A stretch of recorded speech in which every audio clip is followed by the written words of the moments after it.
Bonjour, je suis le pasteur Jérémy Poulet à l'église de Providence et je suis très heureux de t'accueillir pour visionner ce message. J'espère qu'il sera pour toi une source de bénédiction et d'encouragement et si c'est le cas, n'hésite pas à mettre un petit commentaire et à le partager aux amis autour de toi. Je te souhaite un bon visionnage, sois béni et à bientôt. Ce matin, ce que je voulais partager avec vous, c'est sur le thème du reset. Vous le savez, c'est ce thème que l'on suit depuis quelque temps. Et le titre de ce matin, ça pourrait être la semaine sainte. Jésus appuie sur reset. Lorsque Jésus appuie sur reset et installe la grâce. Dans l'histoire de l'humanité, on peut dire qu'il y a eu deux resets, un assez violent, avec le déluge qui a quasiment fait tout repartir à zéro et qui a laissé des traces. Et puis il y a le deuxième, qui a été violent pour Jésus, mais qui a été plus doux pour nous, et qui, là aussi, a transformé, a changé finalement l'humanité, mais on ne s'en est pas forcément rendu compte de la même façon que pour le déluge. Voyez, nous, on est habitués, maintenant, en fait, on est sous le temps de la grâce. Mais il y a eu un moment où les gens se sont endormis un soir, ils étaient encore sous le temps de la loi, et ils se sont réveillés un matin, ils étaient sous le temps de la grâce. Et il y a eu un reset qui s'est mis en place. Il y a quelque chose d'incroyable qui a transformé l'histoire de l'humanité. Et tout ça s'est mis en place en l'espace d'une petite semaine, la semaine sainte, pendant laquelle, en réalité, si peut-être on avait vu l'ordinateur céleste, on aurait vu ce panneau s'afficher, téléchargement de la grâce en cours, jusqu'au moment où le Seigneur meurt et ressuscite. Et là, elle est en place pour plusieurs milliers, jusqu'à son retour. Quelle grâce! Comment c'est possible quelque chose pareil? Comment un reset peut-il, aussi grandiose, aussi extraordinaire pour nos vies, pour l'humanité, peut-il être finalement ignoré? Et nous, c'est ce qu'on veut voir ce matin. On veut prendre conscience que ce reset, il a pris place. Et pour ça, j'ai envie d'aller plus loin dans l'analogie informatique. Après tout, c'est pas moi qui ai choisi ce thème-là, mais puisqu'on parle de reset, on est obligé de parler un minimum informatique. Je suis informaticien à la base et voilà, tant pis pour vous, maintenant j'unis les deux. Je pourrais le faire que cette fois, alors je le fais. Le reset, ça suffit pas.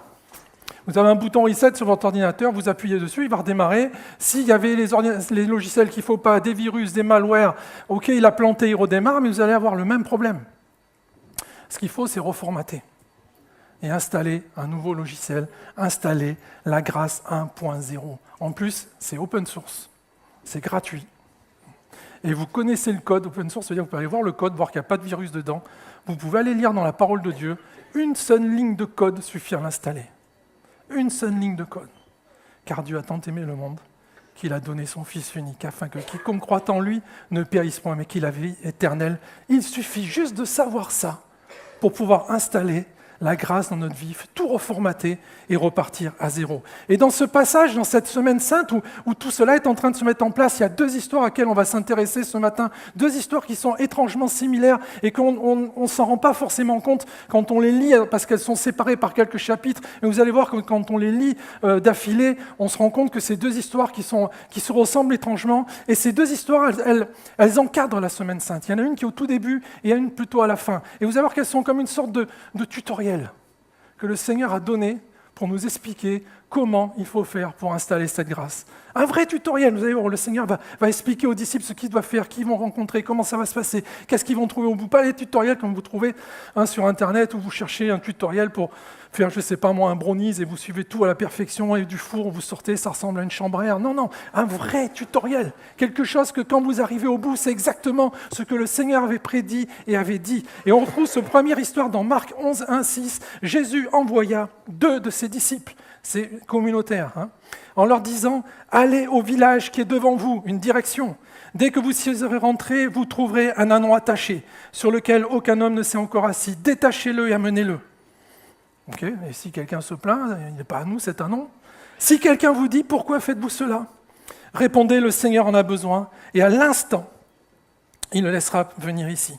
Les disciples étant allés, trouvèrent l'ânon attaché dehors, près d'une porte, au contour d'un chemin, et ils le détachèrent. Quelques-uns de ceux qui étaient là leur dirent « Que faites-vous?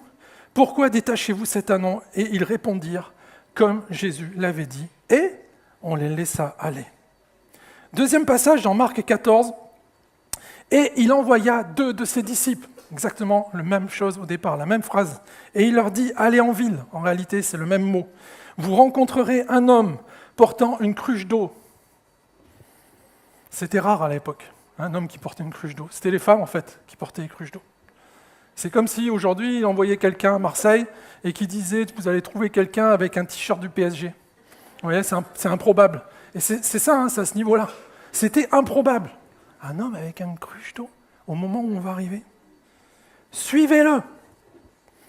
Quelque part qu'il entre, c'est-à-dire où qu'il entre, même si c'était peut-être un endroit que pour eux, d'habitude, ils ne rentraient pas, ils étaient censés quand même rentrer. Dites au maître de la maison, le maître dit. Dites au maître de la maison, le maître dit.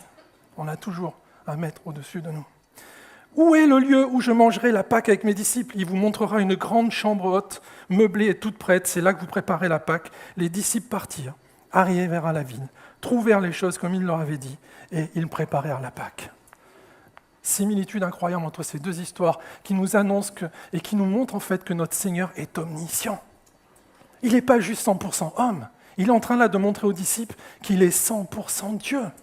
Il connaît l'avenir, dans les moindres détails, au point qu'il savait qu'un homme avec une cruche d'eau se trouverait exactement au bon endroit quand les disciples y arriveraient, sans pour autant savoir quel chemin ils allaient prendre, sans savoir s'il allait avoir des bouchons, s'ils allaient se trouver au bon endroit au bon moment, s'il n'y avait pas quelque chose qui allait les empêcher d'arriver. Non, il sait exactement ce qui va arriver. Notre Dieu est omniscient. Et pour bien voir ces similitudes, on les reprend, hein, deux disciples, une direction qui est donnée jusqu'à une rencontre, une question qui est posée à chaque fois dans les deux cas, à laquelle Jésus donne déjà la réponse. Ils trouvèrent tout comme Jésus l'avait dit, et à chaque fois, il y a un résultat. L'annon est cédé et la salle est offerte et préparée. Et donc je commencerai par ce premier point, qui est que le reset commence quand Jésus prend la main.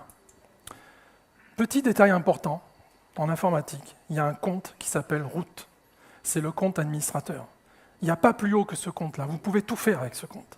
Et en dessous, il y en a un qui est presque aussi puissant, qui s'appelle SU, Super User. Et il est soumis au compte route. Mais il peut faire quand même beaucoup de choses. Et vous savez, dans nos vies, en réalité, c'est Jésus qui devrait être l'administrateur, qui devrait avoir le compte route. Et nous qui devrions être un super user. Mais souvent, c'est l'inverse. On laisse le Seigneur faire beaucoup de choses, mais nous, on est au-dessus. On a repris les rênes du compte route. On veut gérer au cas où. Et ça arrive pourquoi ? Parce qu'on a oublié, avec les éléments de la vie, notre quotidien de tous les jours, ce à quoi on fait face, qui est tangible, qui est là, les problèmes d'argent, de couple, le devoir faire les courses, aller au travail, toutes ces choses-là, on oublie qu'on a un Dieu. Mais un Dieu, un vrai Dieu, avec les caractéristiques de Dieu, omnipuissant, omniscient, qui connaît tout. On oublie que notre Dieu, il a le compte admin, le compte route de l'univers. Et que si à un moment donné, ce matin, pendant que je prêche, il lui prenait l'idée de retaper une ligne de code et de changer la gravité, de dire qu'à partir de maintenant, la gravité, elle ne nous attire pas, elle nous repousse. On se retrouve tous collés au plafond. CTRL Z, on retrouve tous sur nos chaises. C'est ça notre Dieu. Et des fois, on l'oublie. Il est celui, il nous est dit, qui est esprit. Il transcende la puissance contenue dans l'ensemble de l'univers, c'est-à-dire qu'il est plus puissant que l'ensemble des trous noirs qu'on n'a pas encore tous découverts, des soleils, des étoiles, des planètes, de toute l'énergie qu'il y a. Il est capable d'être instantanément un bout de l'univers, on le voit au travers de sa parole, et en même temps, le moment d'après, juste à côté de nous. Comment c'est possible ? Alors que normalement la vitesse de la lumière doit l'empêcher. Ça ne l'empêche pas. Le temps n'a pas d'emprise sur lui. Quelqu'un qui s'éloigne d'une planète à une certaine vitesse va vieillir moins vite que celui qui reste sur la planète. La parole de Dieu nous dit que Dieu est le même hier, aujourd'hui et éternellement. Il est instantanément à n'importe quel endroit de cet univers, en sachant exactement tout ce qui se passe, sans être soumis ni aux lois, ni au temps, ni quoi que ce soit. C'est ça notre Dieu. Et c'est un Dieu comme ça, c'est pas juste un Dieu qui est lointain, un père fouettard qui nous connaît par un numéro. Non, c'est un Dieu qui en plus a décidé de se faire homme, de venir marcher parmi nous et de descendre à notre niveau au point même d'aller laver les pieds des disciples. Ce Dieu-là qui connaît chaque atome de l'univers, c'est ce qu'il a fait. Lorsqu'il va croiser la femme à la perte de sang, depuis 12 ans elle est impure, personne ne peut s'approcher d'elle, elle n'a plus d'amis, elle n'a plus de famille, elle n'a plus rien, elle est impure, H24, il va se baisser vers elle et il va lui dire « Ma fille, ce Dieu-là », il lui dit « Ma fille », c'est la seule fois, j'ai vérifié dans les évangiles, où Jésus dira à quelqu'un « Ma fille ». C'est pas étonnant que ce soit elle, justement, qui le dise. Elle qui était impure depuis 12 ans, et qui n'avait plus personne autour d'elle. Notre Dieu est en plus un Dieu de compassion, un Dieu d'amour, un Dieu qui nous connaît par notre nom, un Dieu qui connaît le nombre de nos cheveux, alors qu'il peut être instantanément le bout de l'univers s'il avait envie. Comment ne peut-on pas laisser le compte administrateur et tous nos mots de passe de notre vie à ce Dieu-là? Vous voyez, et quand on l'oublie, eh bien, des fois on peut avoir tendance effectivement à reprendre la main. Et vous savez pourquoi? Parce qu'on ne va pas jusqu'au bout. Parce qu'ici, dans cette histoire, ce qu'on prend conscience, c'est que le disciple obéit parce que Jésus sait. L'impossible se révèle à l'obéissant. S'ils n'y étaient pas allés, s'ils s'étaient dit, Seigneur, un homme avec une cruche d'eau, ok, ouais, je reste là. C'est sûr, il ne sera plus là le temps qu'on arrive, en plus c'est complètement improbable, il n'aurait jamais vécu. Il n'aurait jamais su. Pareil avec l'anneau. Rappelez-vous, Marie de Magdala, lorsque, avec ses sœurs, elle part pour aller faire quelque chose qu'elle était censée faire, embaumer le corps de Jésus, et que sur la route, ils se disent, qui nous roulera la pierre? Pendant qu'elles sont en train de courir, qui nous roulera la pierre? Un ange vient et va faire rouler cette pierre. Il va plus que la rouler, il va la faire voler. C'est pas en restant sur le canapé que ça a fonctionné. Elles auraient pu rester chez elles et se dire, il y a la pierre devant, c'est pas la peine qu'on y aille. Mais c'est de se mettre en marche. C'est de croire à l'impossible, que l'impossible s'est mis en place. Et c'est encore le cas aujourd'hui. Et c'est pour ça qu'il nous faut vraiment redonner à notre Seigneur la capacité d'installer la grâce dans nos vies. Parce qu'il a besoin de notre accord. Il a besoin qu'on tape « yes » à la commande lorsque ça va nous être demandé, lorsque le Seigneur va frapper à notre porte. Galates 2:20, ce n'est plus moi qui vis. Vous vous rappelez, c'est Christ qui vit en moi, on y reviendra. Il y a un autre point important aussi sur ces deux histoires, c'est que notre Seigneur est en plus celui qui a autorité. Il pourrait être puissant et en même temps être une sorte de génie dans la bouteille. Vous voyez ? Et des fois, j'ai l'impression que c'est un peu ce qu'il est dans nos vies. Il a un génie dans la bouteille qu'on sort quand on a besoin. On sait qu'il peut faire de grandes choses, mais on ne le fait pas tout le temps. Parce qu'on n'a pas le temps, parce qu'on a peur, parce que ça nous sort de notre zone de confort, et ainsi de suite. Et on le sort un peu que quand il y a un souci. Vous voyez, comme la bouteille d'onction d'huile que l'on sort qu'au moment où il y a un problème. Mais l'onction, elle est tout le temps là. Le Seigneur est tout le temps là. Et notre Seigneur, en fait, il doit avoir autorité dans notre vie. Et ce passage, moi, il me frappe quand il dira, qui montre à quel point Dieu a autorité. Le Seigneur en a besoin. Ces hommes sont en train de prendre un anneau, ils sont en train de partir, peut-être incognito, ils disent vite, il faut qu'on se dépêche, parce que s'ils nous voient, il va se passer un problème. Et là, on leur dit, hop. Où vous allez là avec l'anneau? Le Seigneur en a besoin. Ils ne font rien que répéter ce que Jésus a fait. On n'est pas obligé de rajouter des fois des couches sur ce que le Seigneur nous demande de faire. Le Seigneur en a besoin, et il est dit à l'instant même, il laisse partir l'anneau. Le Seigneur en a besoin affirme la seigneurie de Jésus sur les biens et les personnes. La réponse attendue reconnaît spontanément ce droit de l'autorité de Dieu sur les biens et les personnes. Est-ce que nous sommes capables, nous aussi, dans notre vie, de dire « le Seigneur en a besoin ». Je dois lâcher ça. Je dois détacher dans ma vie ce qui ne va pas. Je dois détacher ce qui doit retourner vers le maître. Je dois détacher ce que le maître n'a pas besoin. Je dois lui renvoyer ce dont il a besoin. Est-ce que je suis capable encore de faire ça? Est-ce que je laisse l'autorité du Seigneur dans ma vie pour qu'avec ce compte administrateur, il puisse supprimer ce programme qui n'a rien à faire là? Puisse supprimer peut-être ce virus qui me fait du bien de temps en temps, mais qui en fait me détruit. Est-ce que nous lui laissons l'autorité pour détacher ce qui ne va pas dans notre vie, pour lui permettre d'utiliser les anneaux et les ressources que nous avons, nous. Ce n'est plus moi qui vis, c'est Christ qui vit en moi. Et vous savez, dans ce passage, souvent, on se rend compte que les gens, ils sont OK. Ils disent, oui, c'est Christ qui vit en moi, je veux ça, je veux que Christ qui vit en moi. Mais ils oublient qu'il y a une première partie. Ce n'est plus moi qui vis. Et le truc, c'est qu'on veut faire les deux. Toujours le problème du compte super user et route. On veut avoir les deux. Mais ça ne peut pas fonctionner. Il n'y a pas deux comptes route sur un ordinateur. Ça n'existe pas, il n'y en a qu'un. Il n'y en a qu'un qui peut avoir les droits de tout faire. S'il y en a deux, c'est plus un compte route. Et ça doit être pareil dans notre vie.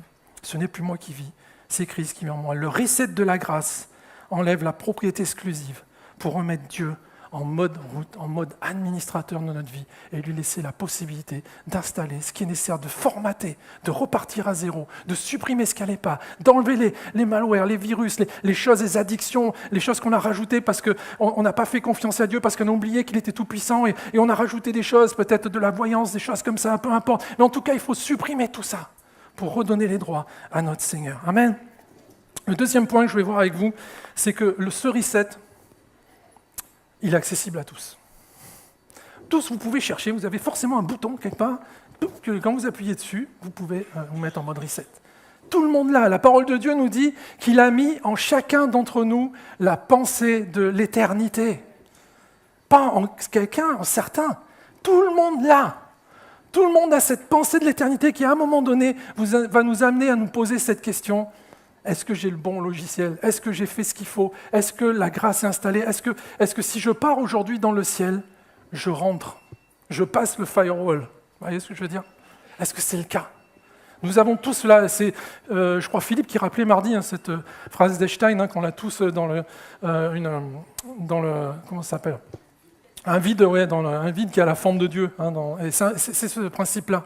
On a tous la pensée de l'éternité dans notre vie et on doit faire cela. Et donc on a cette porte dérobée à laquelle Jésus frappe. Et ce qui est extraordinaire avec le Seigneur, c'est que lui, il ne va pas forcer les choses. Il n'est pas comme les chevaux de Troie là, qui vont rentrer, qui vont prendre le contrôle de votre ordinateur sans que vous soyez au courant, vous croyez faire des choses. Et puis au final, c'est la mafia albanaise là, qui est en train de vous piquer tous vos sous sur le compte. Il n'y a pas d'Albanais ici, ça. Non, ici, le Seigneur, lui, il frappe. Il dit, je me tiens à la porte et je frappe. Celui qui ouvre, je rentrerai et je dînerai avec lui. Il ne rentre pas comme ça. Et donc, ce reset est accessible à tous. Et en réalité, il y a deux groupes de personnes ici, dont un sur lequel on va s'attacher plus longuement parce que finalement, on ne parle jamais d'eux. C'est rare qu'on prêche là-dessus, mais c'est le partenariat discret que fait Jésus là avec des anonymes. Je ne sais pas si vous avez pris conscience de ça. Je ne sais pas si vous avez vu ces gens dans les histoires.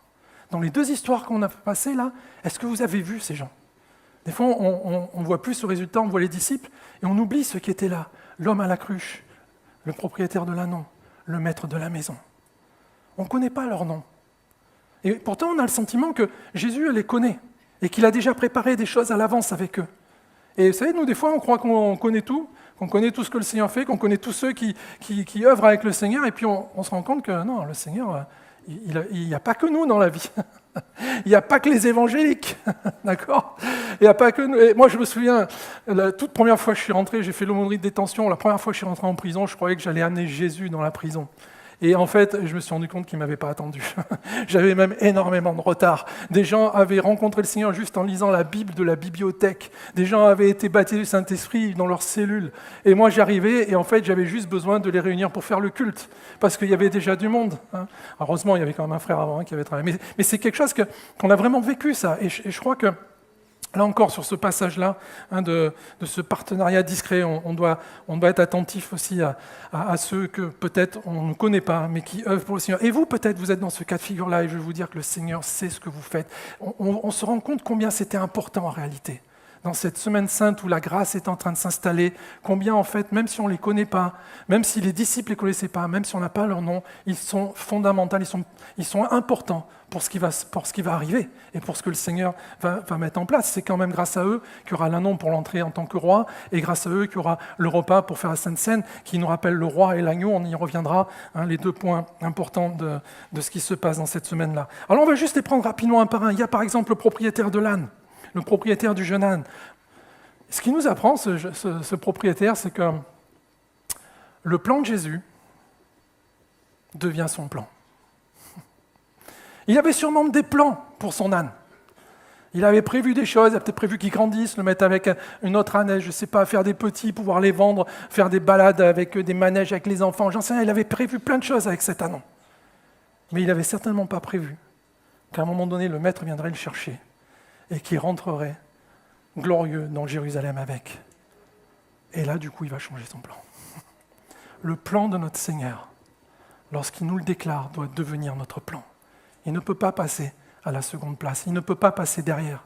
Si on laisse le Seigneur administrateur de notre vie, lorsqu'il lance une commande, on ne peut pas l'empêcher. On ne peut pas essayer de l'overrider. On est obligé d'aller jusqu'au bout. Et c'est ce qui se passe. Que le Seigneur puisse détacher, là aussi, ce que le Seigneur a besoin. Le cœur de l'homme émet des projets, on a plein de projets, c'est normal qu'il avait des plans. Mais il est dit aussi que c'est Dieu qui les approuve, on pourrait traduire par Dieu qui les filtre. Et il faut être capable de connaître et de discerner lorsque le Seigneur, au travers de nos plans, nos projets, nous dit non. là, c'est autre chose que je veux pour toi. Là, ce que tu avais prévu d'un point de vue de la formation, ce que tu avais prévu d'un point de vue professionnel, ce que tu avais prévu d'un point de vue de la famille et tout ça, c'est pas mon plan. Voilà ce qui est mon plan. Et là, pour être à l'écoute de ça, il faut avoir laissé le Seigneur aux commandes de notre système d'exploitation. L'homme à la cruche.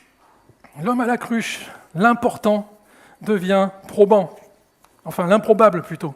Ce qui était improbable va justement devenir la preuve que Dieu a dit la vérité et que qu'il est vraiment celui qui est omniscient. Vous savez, des fois, on vit des choses dans nos vies, on ne comprend pas pourquoi ça arrive. Pourquoi il y avait un gars qui se baladait avec une cruche? Est-ce que sa femme n'avait pas eu le temps d'aller chercher de l'eau? Est-ce que toutes les femmes étaient occupées? Est-ce qu'il a fait une bêtise et c'est sur lui que ça a tombé? On ne sait pas en fait, en réalité. Mais c'était quelque chose qui était improbable. Et le fait que ça se réalise montre qu'en fait, le Seigneur avait raison.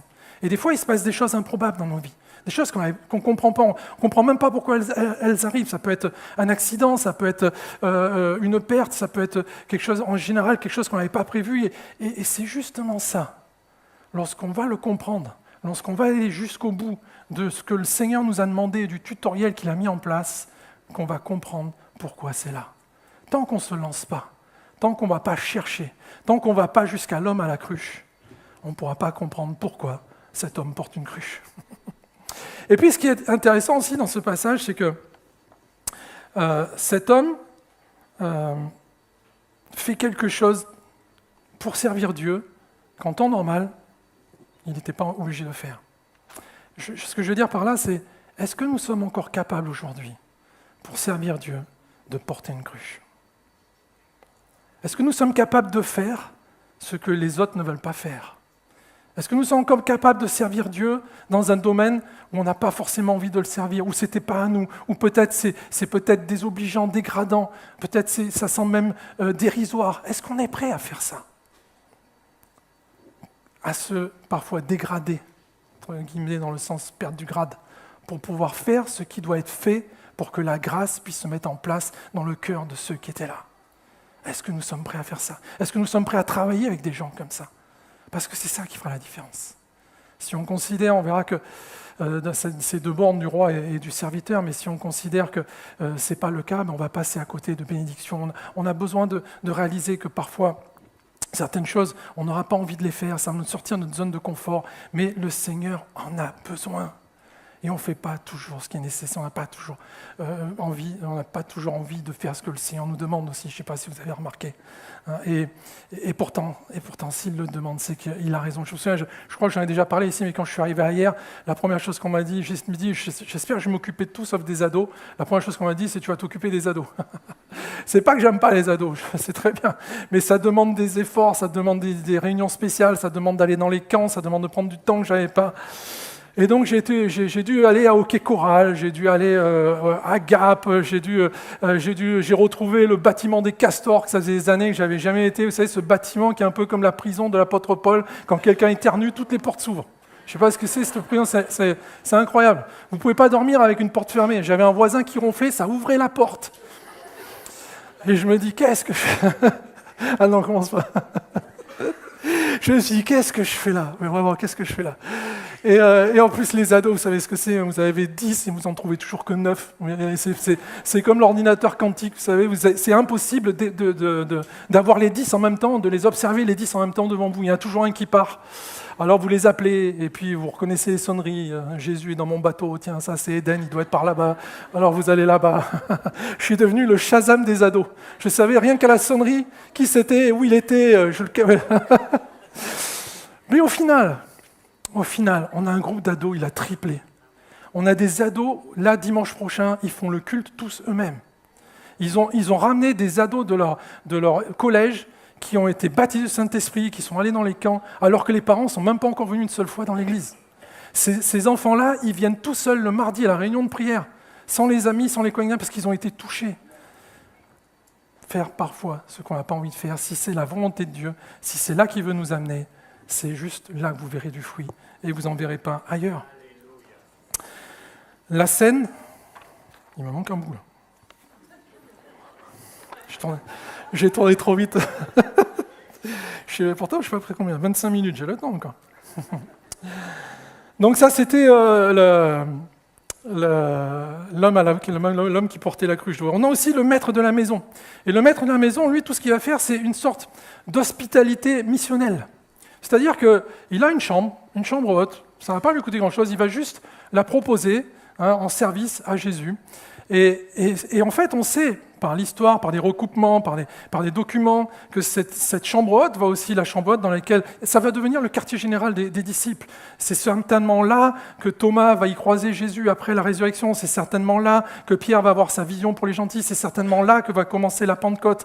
Et vous voyez, d'une chambre qui, au final, au début, n'avait peut-être pas grand-chose à voir avec une église, ça va se transformer en quelque chose d'extraordinaire qui va accueillir les gens et qui va les bénir. Et cet homme, il n'a peut-être pas l'impression au début d'avoir fait quelque chose de grand. Mais au final, quelle bénédiction au travers de cette chambre haute. Combien ils vont... Je me rappelais de quand on était là, Christophe, et qu'il n'y avait que la dalle. Tu te souviens, il n'y avait même pas les murs. Et on était là, il me disait, l'estrade, elle sera là-bas. Moi, je ne voyais pas où elle était, l'estrade. Je voyais que des câbles, des tuyaux, des fils. Et aujourd'hui que je suis là et que je réalise tout ce qui a été fait, tout ce qui s'est construit, tous les baptêmes, tous les visages nouveaux, je me dis, ouais, ça valait la peine. Ça valait la peine de se donner du mal, de peut-être d'aller contre ceux qui n'étaient pas d'accord. Il n'y en avait pas beaucoup, je vous l'accorde. De sortir de cet investissement qui était énorme, tant dans les ressources que dans le financier. Ça en valait la peine. Et je crois que c'est ça encore que ça nous parle aujourd'hui, ce maître de la maison. Ce maître de la maison à qui le maître a demandé « j'ai besoin de ta maison ». Vous voyez le truc, quand vous êtes route et que l'autre il est super user. Vous voyez, le maître de la maison, il était super user. Et Jésus, il était route, il lui dit « j'ai besoin de ta maison ». Il a dit, ok, je te la donne. Et des fois, je veux vraiment parler à quelqu'un. Il y a peut-être quelqu'un aujourd'hui, je sens qui a le sentiment que lorsqu'il a essayé, lorsqu'il a tenté d'aider Dieu, de participer, il a eu le sentiment que ce qu'il a fait était dérisoire, que ce qu'il a apporté était futile. Mais en fait, avec le levier de notre Dieu puissant de l'univers, ça transforme tout. Et je veux te rappeler les 5 pains qui ont pu nourrir 15 000 personnes. Et vous dira peut-être, j'ai pas de pain, alors je te parlerai des miettes qui tombent sous la table et qui ont permis de guérir la fille de la syrophénicienne. Avec le Seigneur, il n'y a pas de truc trop petit que tu apporteras. Tout ce que tu apporteras, multiplié par le levier de notre Dieu qui est divin, ça peut transformer une vie, ça peut transformer une ville, ça peut transformer un pays. Amen. Et puis il y a les disciples quand même, je vais quand même parler un peu d'eux, parce qu'ils sont quand même là. Bon, on a tellement l'habitude de parler d'eux. Mais ils sont là aussi, les disciples, et juste 2 enseignements rapides là-dessus, c'est que Jésus, vous avez remarqué, il ne donne pas d'explication théologique. Il leur dit, tu vas là-bas, tu vas trouver un gars avec une cruche, il va faire ceci, tu fais cela, tu reviens, voilà. Et encore aujourd'hui, en fait, quand vous regardez bien le Seigneur, ce qu'il nous demande de faire, en fait, ils vont faire ce qu'il demande. Ils vont faire, et c'est le deuxième point, d'ailleurs, les envoyés, les disciples n'argumentent pas sur ce que dit le Seigneur. Ils ne sont pas en train de se dire, ah non, ok, on risque de croire qu'on l'a volé, écoute, tu sais ce qu'on va faire avec le disciple, on va en acheter un, on ne va pas lui dire, on va en ramener un autre, sinon on risque de se faire engueuler et tout ça. Non, ils font exactement ce que le Seigneur leur demande de faire, c'est simple et c'est efficace. Et encore aujourd'hui, le Seigneur, ce qu'il nous demande de faire, c'est simple et efficace. Aller par tout le monde, annoncer la bonne parole.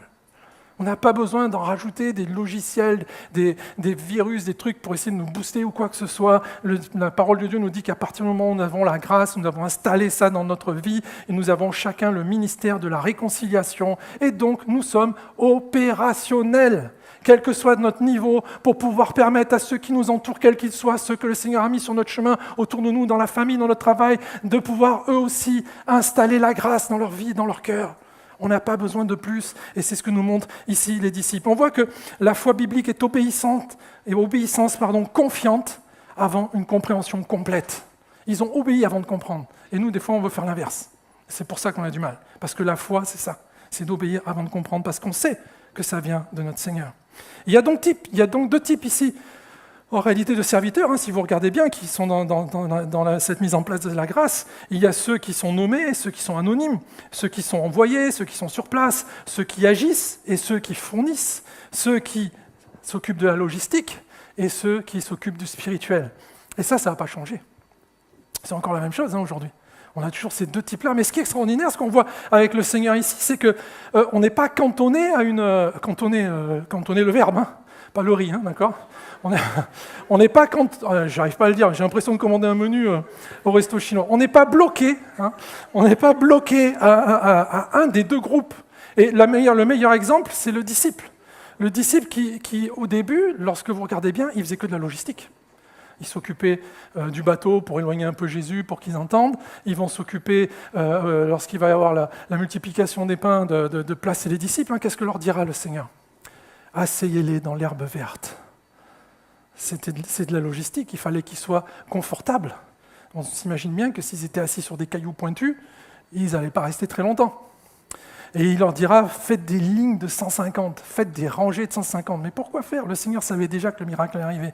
Et ils vont s'y mettre, ils vont faire des lignes pour que le Seigneur voulait ça, pour qu'ils puissent passer avec les panières. Et donc, ils sont dans cette logistique. Mais ce qui est intéressant, et c'est là que je vous encourageais, quel que soit le cas de figure dans lequel vous êtes, c'est que le miracle n'a pas pu commencer tant que la logistique n'était pas finie.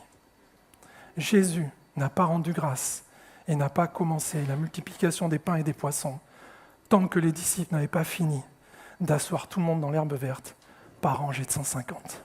L'importance de la logistique, l'importance de faire ce qu'il faut pour que les âmes qui viennent, que ce soit ici ou ailleurs, soient dans de bonnes conditions pour entendre la parole de Dieu et qu'elles puissent comprendre ce qui est dit. Ça fait partie aussi de notre job, ça fait partie aussi de notre travail. Et ça peut être, parfois, ça va tourner, les rôles vont changer, mais on ne doit pas oublier que ces deux doivent être là et qu'on doit aussi servir, être capable de servir dans les deux cas. Dieu a besoin des deux, finalement, pour installer la grâce partout. Et je veux juste rappeler quelque chose que j'aurais dû dire tout à l'heure, mais je n'ai pas dit, vous l'avez peut-être vu, mais finalement, le Seigneur n'a besoin de rien d'autre que ce que nous sommes déjà pour pouvoir aider les autres. Le Seigneur a besoin de rien d'autre que ce que nous sommes déjà, sauvés par grâce, pour pouvoir aider ceux qui se perdent. Troisième point, le reset a des limites de fonctionnement.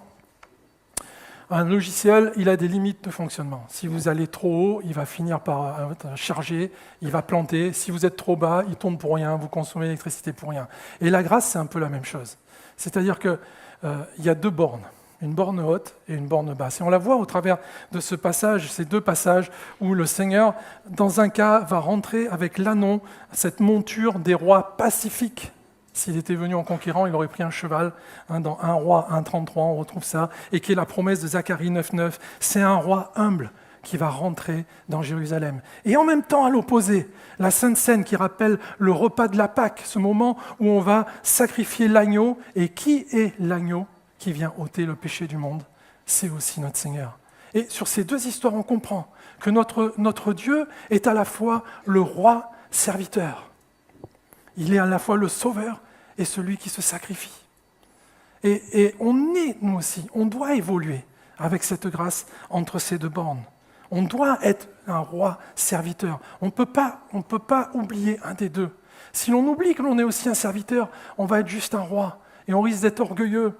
On risque de penser que les choses arrivent grâce à nous. On risque d'oublier que tout ce qui arrive, c'est parce que la grâce est en nous et que c'est grâce à notre Seigneur. Et on va se comparer aux autres et ça ne va pas être bon. On va sortir du chemin. Et si on oublie qu'on est aussi un roi et qu'on pense être juste un serviteur, on va sûrement se dévaloriser. On va penser qu'on ne vaut pas grand-chose. On risque en fait d'être bloqué sur le chemin. Et là aussi, on ne fera pas la tête. Il nous faut les deux. Il nous faut prendre conscience que nous sommes les deux. C'est Luther qui, en paraphrasant, l'apôtre Paul dira « Je suis esclave de personne, parce que Dieu m'a libéré. Et en même temps, je suis esclave de tout le monde, parce que Dieu m'a libéré et que j'ai le choix de le faire. » Amen. Et c'est ça encore, aujourd'hui, cette notion de roi-serviteur et d'évoluer entre les deux et ses limites de fonctionnement. Amen. Se croire plus haut et nous croire moins qu'être un serviteur. La scène, en réalité, c'est aussi pour nous un point de restauration. Vous savez, dans les logiciels, sur Windows, vous avez la possibilité, vous avez des points de restauration, et vous pouvez dire, tiens, j'ai tout planté, j'ai fait n'importe quoi, il faut que je revienne à ce que j'avais sauvegardé la veille, et du coup, vous pouvez repartir propre sur ce que vous avez fait la veille. La scène, c'est un peu ça. La Sainte Seine, lorsqu'on s'approche de cette table, de ce repas, c'est un peu notre point de restauration, où on peut retrouver justement peut-être un état antérieur et se dire, Seigneur, vous savez, ce moment où on doit s'examiner et ne pas prendre un jugement contre nous-mêmes et réfléchir sur quelle a été notre attitude, ce qu'on a fait, et venir repentant au pied de notre Seigneur et pouvoir être restauré dans sa grâce et dans son amour. Alors j'en arrive à la conclusion, et les musiciens peuvent remonter s'ils veulent. S'ils ne veulent pas, c'est pas grave. La conclusion, ça va être de restaurer les paramètres de la grâce. Les restaurer, ou les installer, parce que peut-être que vous ne l'avez jamais fait. J'ai beaucoup parlé pour ceux qui avaient déjà installé la grâce et de tout ce qui pouvait nous empêcher finalement d'en profiter pleinement et de tout ce qui pouvait s'installer dessus, mais peut-être que vous faites partie de ceux qui n'avaient jamais pensé à mettre ça en place dans votre vie. Et je vous encourage grandement à le faire, à lire la parole de Dieu. On peut vous la donner. Si vous ne l'avez pas, vous allez à la librairie, vous la demandez, vous dites « je le mets sur le compte d'Henri », il n'y a pas de problème. Ne repartez pas d'ici sans la Bible si vous ne l'avez pas, mais parce que c'est important que vous preniez conscience de ce qui est écrit dedans et que personne ne décide à votre place. Vous pouvez, si vous êtes repentant et que vous considérez que le sacrifice de Dieu sur la croix, vous avez la foi qu'il peut vous sauver, la grâce peut s'installer en vous instantanément. Et c'est ça qu'il ne faut pas oublier aussi aujourd'hui. Alors pour conclure, je vais juste rappeler tout ce qu'on vient de dire, mais un peu différemment. Je vais parler des configurations minimum. Vous savez, sur un logiciel, généralement, il y a écrit quelle est la configuration minimum que vous devez avoir sur votre ordinateur pour que ça marche bien. Eh bien, on va un peu faire ça avec la grâce pour conclure ce matin. La première chose qu'il nous faut, c'est la confiance. Il sait.